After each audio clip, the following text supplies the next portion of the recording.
ہم کریں گے ہر مظلوم کی حمایت۔ السلام علیکم ناظرین، میں ہوں حورین فاطمہ اور آپ دیکھ رہے ہیں حمایتی نیوز HD چینل۔ نظر ڈالتے ہیں آج کی اہم خبر پر۔ GMC ٹیچنگ ہاسپٹل گجرانوالہ میں مافیاز بے لگام، مریض اللاواحقین پریشان۔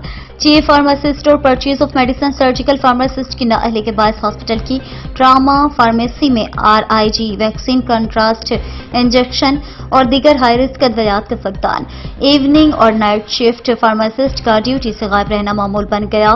گجرانوالہ میں چیف فارماسسٹ اور purchase of medicine surgical pharmacist کی نااہلی کے باعث ہاسپٹل کی ٹراما فارمیسی میں باول کتے کے کاٹنے کی vaccine, CT scan, MRI، RIG کے لیے کنٹراسٹ انجیکشن اور دیگر ہائی رسک ادویات شروع دن سے ہی ناپید ہیں، جس کے باعث مریض اللاواحقین RIG ویکسین، کنٹراسٹ انجیکشن اور ہائی رسک ادویات باہر سے خریدنے پر مجبور ہو گئے ہیں۔